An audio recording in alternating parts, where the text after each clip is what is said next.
Bonjour Lorenzo, on est Bonjour. au salon du livre tout proche, vous êtes content d'être là, vous allez bien? Je suis content d'être là, je vais très bien. Alors vous pouvez nous parler un peu de vous? Bon, si vous voulez, oui. Donc je suis né en 1952, donc autrement dit, je suis presque un vieillard. Et j'ai commencé à écrire il y a 7 ans seulement. Ah oui. Mon premier livre est sorti en 2012 au Castor Astral. Et son titre était, et il l'est toujours d'ailleurs, Nature morte au papillon. Et c'est un livre à moitié autobiographique. En fait, tous mes livres sont à peu près, commencent toujours par quelque chose de vécu personnellement, et puis je développe par de la fiction, parce que je pense que quand on se raconte, c'est pas souvent très intéressant, mais si on y ajoute de la fiction, on peut rendre cette réalité augmentée, vous voyez ce que je veux dire, et plus intéressante pour les autres, parce que il faut pas ennuyer les autres avec ces histoires. Surtout, par exemple, il y en a qui aiment beaucoup l'introspection, etc. Mais là, il faut vraiment avoir une écriture parfaite pour faire de l'introspection. N'est pas Proust qui veut. Vous voyez. Ah ça. Vous êtes ici pour le roman Je m'appelle Paul, une histoire de famille assez tumultueuse. Paul, je m'appelle Paul, est mon 5e roman. Et il démarre, il y a un prologue. Il y a un prologue que je ne révélerai pas parce que dans le prologue, je dis tout ce qui va se passer après. Donc pour les amateurs de thriller avec suspense, ils vont être très déçus. Mais il y a plein de questions qui sont posées dans ce prologue auxquelles les réponses sont à la fin. Et donc il faut absolument lire tout le bouquin pour comprendre, malgré qu'on a l'impression que dans le prologue, on a tout dit. Et le premier chapitre commence par une histoire vécue. C'est-à-dire que j'étais gamin, on habitait une ferme à Marcinelle, et un poêle au charbon a fait un mauvais tirage. Et toute la famille a failli être intoxiquée au CO. Et je ne sais pas par quel miracle, moi, je me suis réveillé, et j'ai donné l'alarme, l'alerte. Et c'est comme ça que mon grand-père a ouvert les fenêtres, et mes parents se sont réveillés, ils étaient tous partis vers la mort. Et je commence le roman comme ça. Mais dans mon roman, évidemment, il n'y a qu'un seul survivant. Un gars qui s'appelle Van der Bruggen, dit VDB, et qui aura un destin tout à fait spécial.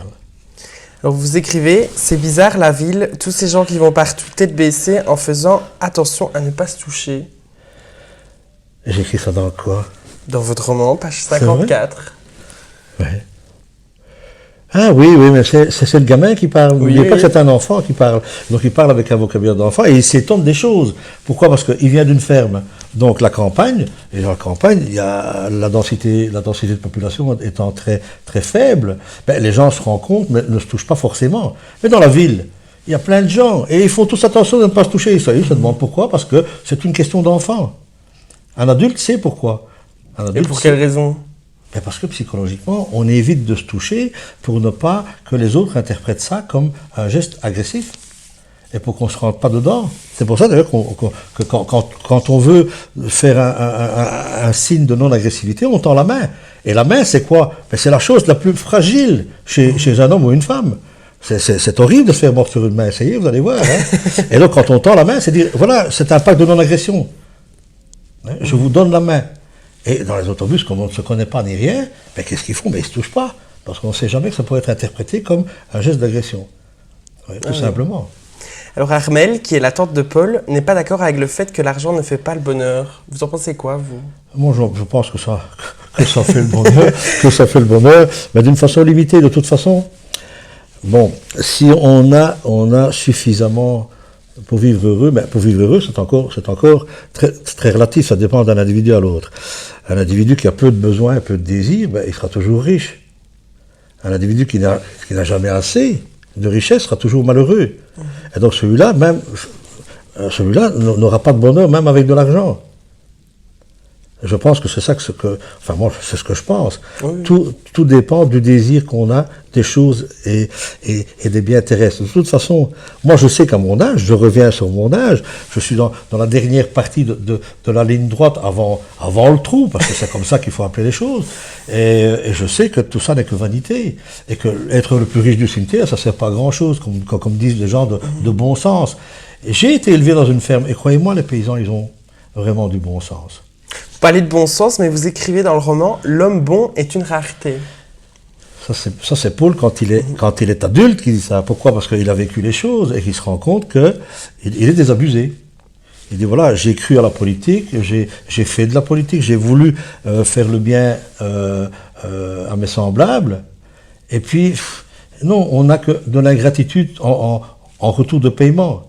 Et donc, qu'est-ce qu'il dit? L'homme bon n'existe pas, c'est une chimère, c'est simplement, on se force à être bon, à être hypocrite dans une civilisation, dans une société civilisée. En fait, quelle est la différence entre la civilisation et l'animalité? L'animalité, elle est spontanée, elle fait ce qu'elle pense être bon pour sa survie, donc elle est dans l'instinct. Le civilisé, c'est l'animal qui est éduqué à ne pas laisser ses instincts apparaître.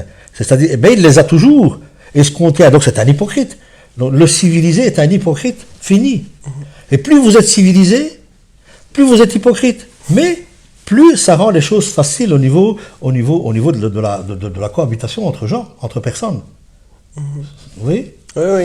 Vous le conseillez à qui, ce roman? À tous. À tous? À tous parce que il y a toute une première partie où c'est un enfant qui parle, et il parle comme un enfant. Puis il y a une deuxième partie où c'est un adolescent qui parle, et il parle comme un adolescent. J'espère que j'ai réussi ça. Oui. Si j'avais pas réussi ça, ce roman était un flop, c'est pas grand-chose.